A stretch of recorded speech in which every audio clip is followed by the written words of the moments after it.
Case number 002. The podcast Copycat. All available officers in the vicinity of Grove and Washington, fire at St. Mary Cathedral, multiple injured, arson, one attacker. By the time I got there, the damage had already been done.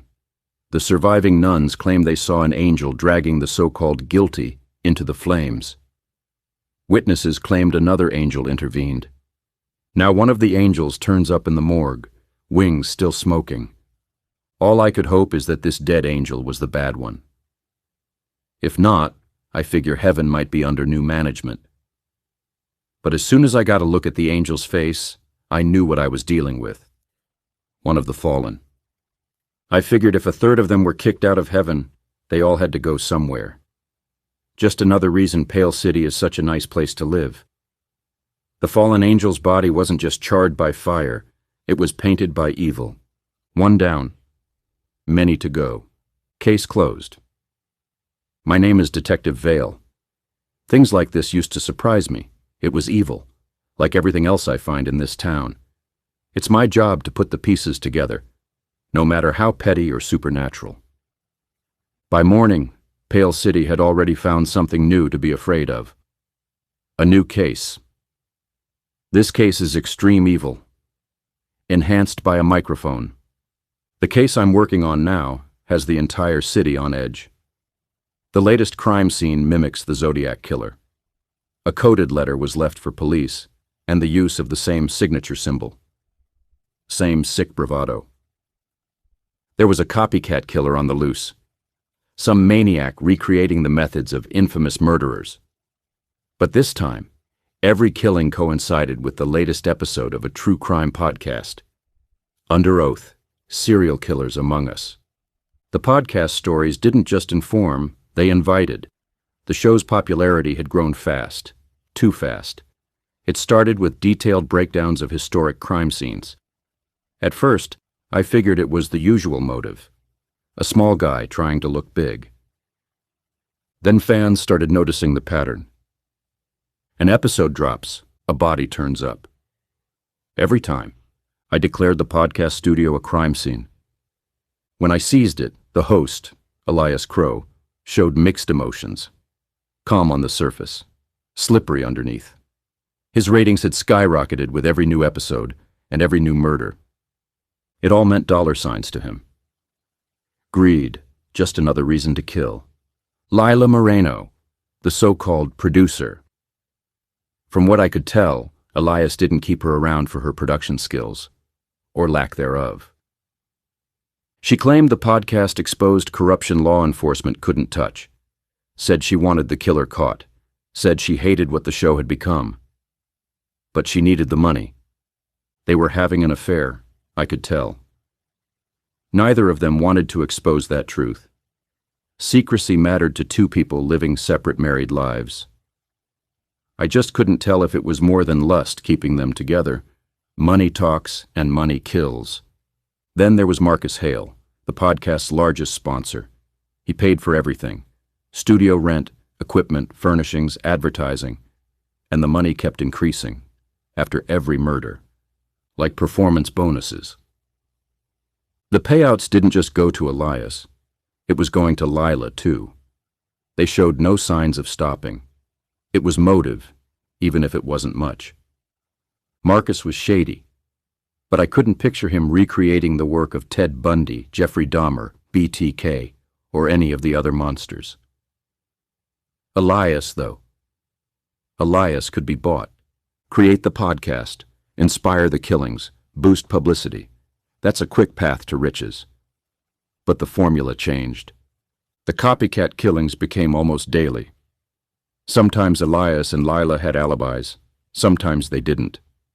I put them under surveillance. I wanted to know the new place where the podcast was being recorded, and whether murder was one of their latest hobbies. But then they vanished. And so did the podcast. I expected the killings to stop too. They didn't. Marcus claimed ignorance. Before I left his apartment, I thanked him for his cooperation. He was in on it. I just didn't know how deep. Then I found a name on Elias's confiscated laptop. One listener stood out. Obsessive amounts of fan mail, long messages, detailed instructions, demands that future episodes be released in a specific order. The die-hard fan, Jonah Pike. I brought him in for questioning. Didn't get far. He lived in his own head. But one thing was clear. He knew too much. Details about the Copycat murders. Mistakes made at crime scenes. Details not released to the public. Details only the killer would know. That was enough evidence that I needed.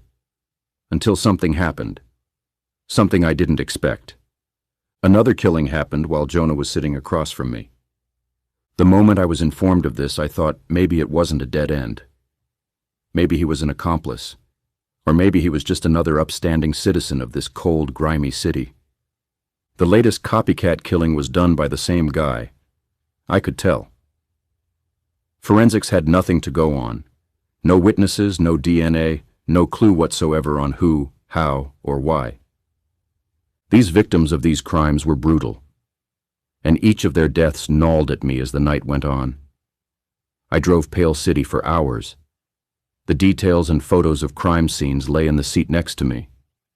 The more I knew about how serial killers killed, the better I would be at catching them. But the more I studied, the darker this world seemed. I drove past old crime scenes I'd memorized, places where monsters of this podcast Copycat once worked, hoping I could stop whoever was doing this, hoping, desperately, I could stop the next one before it happened. There were scenes this Copycat had yet to duplicate, and there were places yet to become a crime scene. Then I found it. The Copycat of the Hillside Strangler.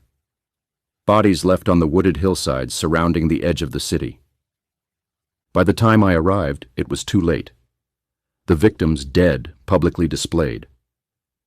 But the killer was still there. The problem is, it wasn't who I expected. It wasn't human. It was the other angel the nuns spoke of. The nuns had it wrong. An angel of light? In Pale City? Not a chance. They were both fallen angels, evil, twisted. My guess? One of them said the wrong thing at the wrong time. Before they knew it, they were trying to destroy each other. On the night of the cathedral fire, one of them lost. I followed it as long as I could as it flew away. By the time I got deeper into the city, I lost it through the towering cityscape. I went to Marcus's apartment out of instinct. I could hear the something on the other side, something not human. I kicked open the door, but Marcus was already dead. Money littered the floor of his luxury condo. The fallen angel looked back at me and laughed. It said humans will do anything for money. I emptied my magazine into it. Didn't do much good. It spread its wings and vanished into the night. The crime scene didn't end there. In another room, Elias and Lila lay dead, bound, tortured, executed exactly like the killers they glorified. On the wall above them, written in blood, BTK, the infamous serial killer from Kansas. Bind, torture, kill was his M.O. Pale City went quiet after that. The podcast stopped. The murders stopped. Maybe bullets can take down a fallen angel, or maybe it just flew back down to hell with the rest of its friends.